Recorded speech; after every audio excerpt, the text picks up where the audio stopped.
She was born at sea, on a ship bound for the New World in the summer of 1720. The Atlantic was vast and merciless in those days, and the voyage from Ireland to the colonies was long and full of peril, storms, starvation, disease, and pirates. The ship that Mary Wilson was born on carried no guns and little gold, but it had just enough to attract the attention of a rogue vessel flying black colors. The pirates boarded with muskets and cutlasses, demanding coin and cargo.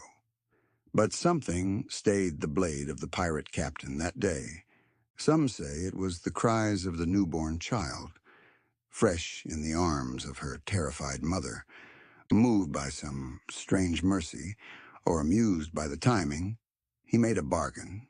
He would spare the ship and all its passengers if the babe were named after his own mother, Mary. And so she was, Mary Wilson, known ever after as Ocean-born Mary. The family made landfall in New England and settled in Londonderry, New Hampshire. Mary grew tall and striking, with flaming red hair, bright green eyes, and the bearing of a woman touched by fate. She married James Wallace, a fellow Scots-Irish settler, and bore him 4 sons. But after his death, she lived a long widowhood, moving in with one of her sons in Henniker. It was there that her legend deepened. Locals said Mary was not like other women. She moved with eerie grace and spoke with the formality of an older world. She had a regal manner, as though some trace of the pirate's gift had marked her spirit. They said she would walk the halls of her son's stately home in a gown of emerald green, and that she kept strange objects locked away, perhaps a token from the pirate who had spared her life. And there was talk, too, of treasure. Some claimed the pirate captain returned in his old age to live near Mary in secret, perhaps disguised as a servant or a boarder in her home. And when he died, of sickness or foul play, the story shifts. Mary buried him under her home and hid his treasure somewhere in the house's walls. A chest of foreign gold, a cutlass etched with strange symbols, jewels that glittered like the sea. She died in 1814, well into her 90s. The house still stands, and if you believe the story, so does she.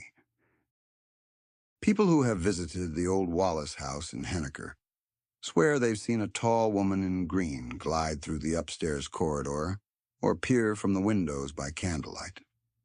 Footsteps echo when no one walks. Doors close gently on their own. The scent of salt and sea air lingers in rooms long shut. Some say Mary still roams there, guarding her secret.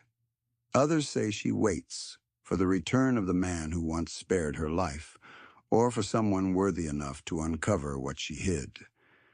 Perhaps she was never ordinary. Perhaps the sea claimed her from the beginning and only loaned her to the land. So her tale endures, passed from one generation to the next, in the quiet town of Henniker. Today, folks say it is nothing more than a story spun from old seafaring days. And yet, something does still linger in that old house by the road. The tall woman in green, may she roam in peace